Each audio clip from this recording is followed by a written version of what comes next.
한 주의 마지막 거래일 금요일입니다. 개장 20분 정도 남겨두고 있습니다. 우리가 잠든 사이 있었던 내용들 정리해드리겠습니다. 간밤에 미시장 여전히 좀 쉬어갔죠? 네, 좀 반등을 시도를 하나 했더니 마지막에 힘이 빠져버리는 형상으로 진행이 됐습니다. 뉴욕장 복귀 들어가 보시죠.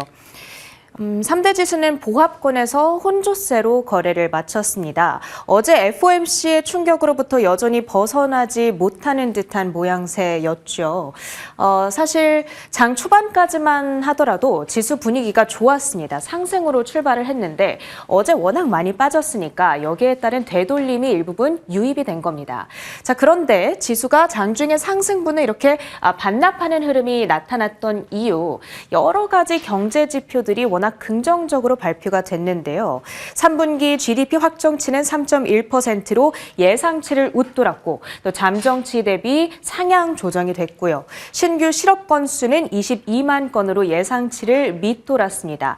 강한 탄탄한 노동시장을 보여주는 수치. 그런가 하면 경기 선행지수는 MOM 기준으로 0.3% 올라서면서 2022년 2월 이래 최대 상승세를 나타냈고요. 이 기간 동안에 플러스 움직임을 보였던 적이 딱 한 번밖에 없다라고 합니다.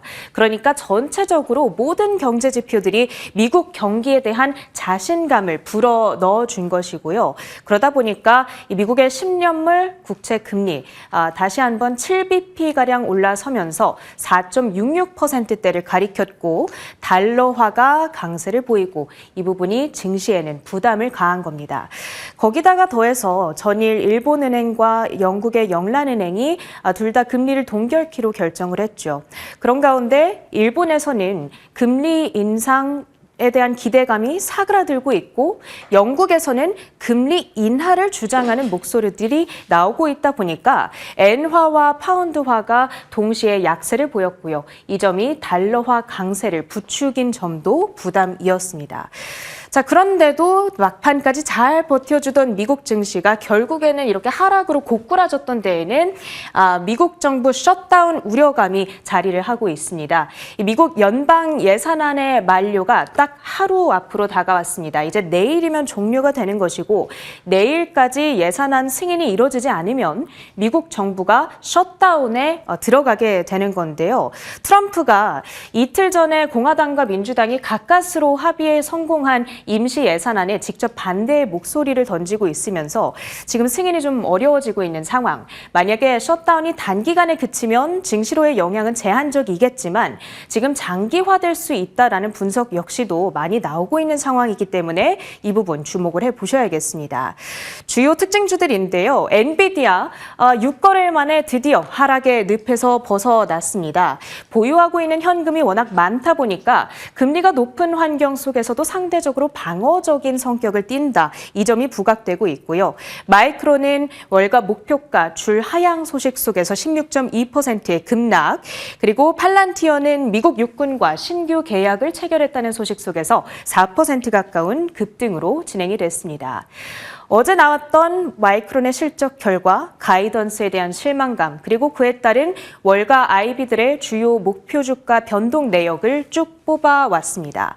베어드와 그리고 여기 뱅크 오브 아메리카까지 목표가를 하향 조정하고 있는 모습. 이들의 코멘트 그 주된 골자를 들여다보면요. HBM, AI 수요 덕분에 강세를 보이고 있고 그랬던 반면에 PC와 휴대전화 시장에서의 수요 부족이 메모리 가격을 압박하고 있다. 이 점을 지적하고 있습니다. 자, 그런데 3일 전쯤 CT 측에서는 조금 다른 목소리를 냈었거든요. 이 메모리 가격 압박에 따른 실적 혹은 가이던스 부진을 이미 예상을 했고요. 이에 따른 주가 조정은 매수의 기회가 되어줄 것이다 라는 코멘트도 살짝 나왔던 바가 있습니다. 삼성전자를 가지고 있는 우리나라 입장에서는 이 예측이 좀 맞아줬으면 하는 바람을 갖게 되는데 어찌 될지 지켜봐야겠고요. 이와 함께 오늘 또 챙겨봐야 될 반도체 뉴스는 SK하이닉스가 미국 정부와 칩스법 보조금 6,600억 원 최종 계약을 체결했다는 뉴스가 들려오고 있습니다. 일전에 예상됐던 규모 6,520억 원을 웃도는 수준이다 보니까 이 부분이 어제 많이 빠졌던 삼성전자와 SK하이닉스 주가의 반등 트리거가 되어줄 수 있을지 지켜보셔야겠네요. 자, 테슬라는 간밤에 호재와 악재가 동시에 터졌습니다. 일단 좋았던 뉴스는 바로 이 위에 있는 텍사스에서 로보택시 출시를 위해 당국과 초기 협의를 진행 중이다라는 뉴스입니다. 오스틴시의 태스크포스와 지난 5월부터 이 테슬라의 직원들이 소통해온 정황이 이메일을 통해서 포착이 된 건데요. 지난 10월에 있었던 테슬라의 실적 발표, 그 컨퍼런스 콜에서 일론 머스크 테슬라 CEO가 내년이면 캘리포니아 그리고 텍사스주에서 로보택시 상용화할 거다 이런 얘기를 했던 적이 있잖아요. 이것이 좀 현실화되는 건가 이런 기대감을 자극하면서 장 초반에는 이렇게 상승으로 출발을 했던 주가였습니다. 자, 그런데 막판에 하락으로 전환이 됐던 이유는 유럽에서 지금 테슬라가 많이 안 팔리고 있다고 합니다. 전년 대비 판매량이 13.7% 급감을 했고 전체 전기차 시장이 고꾸라지고 있는 이유도 테슬라의 판매량 부진 때문이다. 이제는 좀 걱정해야 될 수준인데 라는 해석이 등장을 하게 된 것이죠. 자, 그럼에도 불구하고 이 앞에 있는 뉴스가 오늘 자율주행 테마주들 시세를 자극할 수 있을지는 또 지켜보셔야 될 것 같습니다. 그 밖에 글로벌 경제 뉴스들인데요. 중국이 극초음속 드론 MD-19에 대한 시험 비행 영상을 공개를 했습니다. 이것이 전쟁 양상을 바꿀 게임 체인저가 되어줄 것이다. 이런 전문가들의 코멘트가 나오고 있는 상황 속에서 오늘장 드론 UAM 관련주 보셔야 되겠고요. 그리고 한국 수력 원자력이 루마니아에서 1조 2천억 원 규모의 원전 리모델링 계약을 따냈다는 소식이 들려오고 있습니다. 지금 원자력 관련해서 여러 가지 호재들이 잇따라 들려오고 있는 상황 속에서 간밤에 미국 증시에서도 GE 버노바라든지 비스트라 등의 종목들이 강했으니까요. 오늘 우리 증시에서도 관련주들 보셔야겠습니다. 지금부터는 국내 전략 구체적으로 가보시죠. 이번 주 마지막 거래일은 다시 한번 반등을 도모해 줄 수 있을까요? 현재 양시장은 동시호가 구간에서 엇갈린 출발 예상되고 있습니다. 어제는 좀 뼈아픈 하락이 다시 나왔는데요. 하루 만에 되돌림이 나왔고 지수는 그 전날 상승분을 되돌림. 코스닥은 그 전날 올랐던 것보다 2배 정도 더 밀리면서 내려갔습니다. 이렇게 되면서 5일선을 내어준 양지수가 되겠습니다. 그 전전날만 하더라도 외국인의 수급이 유입이 되면서 다시 우리 시장에 돌아오지 않을까 하는 기대감이 있었는데 어제는 FOMC발 악재, 더불어 마이크론 악재까지 겹치게 되면서 두 가지 대외 악재가 우리 시장을 짓눌렀습니다. 참 쉽지 않은 장 분위기가 이어지죠. 외국인 어제 거래소에서만 4,300억 원의 매도 우위가 나왔고요. 그 전날 3,900억 원 정도 샀는데 7거래일 만에 매수한 규모를 더 뛰어넘어서 덮은 것으로 확인되고 있습니다. 코스닥도 162억 원의 매도 우위. 어제 다시 한번 FOMC 영향 속에 강달러의 움직임이 나타났죠. 이렇게 되면서 2009년 금융위기 이후로 고점까지 올라가 있는 원달러 환율 뒤에 짚어보겠지만 어제 1,450원을 뛰어넘은 상황 속에서 환율 외국인의 매도로 이어지는 모습이었습니다. 자, 그 안에서 살아남은 섹터들 보시면 조선, 음식료, 미용 어제 정리해드렸지만 고환율 수혜주들로 계속해서 피난처를 찾아가는 움직임이 뚜렷했고요.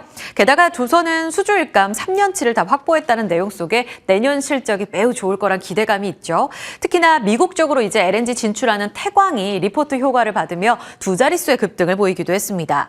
고환율 수혜주인 삼양식품, 증설 모멘텀의 신고가, 그리고 실리콘투 코스메카 같은 화장품 쪽, 뷰티, 파마리서치 같은 종목들도 좋았습니다. 5G나 구글 영향을 받고 있는 양자 같은 테마들도 강세 이어지고 있습니다. 넘어가 볼까요? 간밤에 FOMC의 영향 그 후폭풍을 이어갔습니다. 물론 다우가 하락이 좀 멈추는 모습이었습니다. 하지만 이 셧다운 우려감이 다시금 고개를 들고 있는 부분도 좋지는 못한 상황입니다. 자, 일단 어제 소화했던 이 매크로 이벤트는 정리가 된 상황이죠. 이제는 시장이 이를 어떻게 소화해내느냐가 중요할 것 같습니다. 정리해보자면 그러합니다. 트럼프 변수를 고려하면서 각국 중앙은행이 신중하게 움직이고 있다. 이겁니다. 미국을 포함해서요. 트럼프 때문에 연준은 인하를 미뤘고 내년 이야기입니다. BOJ의 경우에는 이번에 인상을 미뤘다. 강달러의 운전대를 잡은 파월, 그리고 이 속도를 저지할 우에다. 이렇게 총리 이야기를 하고 있는데요. 각국의 움직임이 지금 트럼프 변수에 촉각을 곤두세우고 있다로 집결이 됩니다. 결국 강달러의 기조는 뉴 노멀로 우리가 받아들여야 될 것 같습니다. 어제 외환 시장의 급등 현상도 어느 정도 이를 반영하는 듯 했죠. 12월에 매파적이었던 이번 FMC 25bp 인하가 나왔지만 내년부터는 속도 조절 들어가면서 절반 가까이 빅컷의 움직임이 줄어들 것으로 예상되고 있는 상황입니다. 간밤의 움직임은 체리앵커가 전해드렸던 대로입니다. 10년물 국채 금리는 4.6%까지 장중 튀어오르기도 했고요. 달러 인덱스 108포인트로 계속 높은 수준, 비트코인은 FOMC 영향 소화에 되면서 10만 달러를 이탈하기도 했습니다. 지금 최근에 이 움직임이 더 가속화되고 있다. 코인을 제외하고요. 이런 움직임이 나오고 있고요. 다행인 점은 BOJ 쪽에서의 소환인데요. 비둘기파였던 BOJ, 이번에 한 명 인상 의견이 있었지만 일단 동결, 그리고 트럼프 불확실성 반영하고요. 내년에 2회에서 3회 정도 인상할 거다라고 이야기합니다. 다만 지금 2회에 그칠 거라는 이야기들도 많습니다. FOMC 점도표와 다르게 BOJ 쪽에서는 이 같은 내용들이 없어서 명확하게 이 가이던스가 있지는 않다는 점은 참고해 보셔야 될 것 같아요. 그만큼 운신의 폭이 좁아지고 있다. 그리고 시장 반응을 본다면 다행인 점, 엔달러 환율이 8월 5일 블랙 먼데이 당시에 140엔대까지 뚝 떨어지기도 했었는데 다행히 이번에 인상이 나오지 않게 되면서 엔화 약세, 달러 강세 움직임으로 엔캐리 트레이드를 부추길 만한 포인트는 없었던 상황, 엔달러 환율은 상승 움직임 띄고 있습니다. 하지만 중요한 건 여전히 환율의 강세 움직임이죠. 지금 침체 우려를 반영하면서 한 차례 뚝 떨어졌던 원달러 환율, 그리고 FOMC에서의 빅컷 인하 소식에 급락을 보였었던 이 환율 움직임이 트럼프 당선, 내부적으로는 계엄령 선포, 탄핵안 표결 무산, 그리고 지난주에 탄핵안이 통과됐음에도 불구하고 다시 한번 올라가면서 우리 내부적인 이 내수 부진 같은 악재에도 불구하고 악재에 더해져서 이 미국의 FOMC를 비롯한 강달러의 움직임까지 더해지면서 지금 1,440원 그 상단을 뚫고 올라가고 있는 상황입니다. 환율 보시면 지금 2024년 초부터 나오고 있는데요. 연초 가격대를 뚫고 올라가고 있고 2009년 이후로 최고치 나오고 있는 상황입니다. 더 갈까요? 우리은행에서는 단기적으로 1,500원 도달 가능성을 열어두자고 보고 있습니다. 증권가 그리고 은행 쪽에 코멘트를 모아둔 건데요. 현재 강달러를 견제할 만한 요인은 우리 외환당국의 개입뿐이다라고 이야기를 하고 있습니다. 어제 국민연금 동원해서 그리고 외환당국의 이 통화 스와프 계약을 연장하겠다는 발언으로 이야기로 구두 개입으로 어느 정도 일단락이 되면서 1,450원까지는 치솟지 않은 종가의 움직임을 확인할 수 있었는데요. NDF 기준으로 간밤의 흐름은 1,445원이었습니다. 이 구간에서 얼마든지 뚫고 올라갈 수 있다는 내용으로 참고해 보셔야겠고요. 지금 우리은행 쪽에서 이야기를 하고 있는 건 연기금 쪽에서 외화자산을 매각하는 등 더 적극적인 개입이 필요하다라고 이야기까지 하고 있습니다. 만약 추가적으로 이런 뉴스가 나온다면 뚝 떨어질 가능성도 있습니다. 다만 지금 1,460원, 1,500원까지 열려있고 내년 또 오를 수 있다. NH투자증권에서는 25년도 상반기 평균은 1,400원대 초반으로 좀 높여 잡아야 된다. 지금 이 레벨대는 낮은데? 라고 보실 수도 있습니다. 현재보다는 하락할 거로 보고는 있는데 기준선을 높였다는 측면에서 이렇게 뉴노멀 기조가 지속되는구나. 이 부분은 체크해 보셔야겠습니다. IT, 자동차, 어제 움직인 조선, 해운 방산, 수출주 중심으로 해서 계속 피난처로 움직임이 나올 것 같고요. 음식료 오를 만큼 올랐는데 여기서 더 갈지 여부는 환율과 함께 움직임 확인해 보셔야겠습니다. 화장품과 톡신 뷰티 디바이스까지 수출주 안에서도 우리 쪽에 힘이 더 강한 전력도 포함해야겠네요. 이쪽으로의 힘을 계속 확인해 보실 필요가 있겠습니다. 전략은 같이 체크해 볼 거고요. 이 내용은 어젯밤에 업데이트 됐습니다. 미국 보조금을 SK하이닉스 쪽에서 수령하게 됐습니다.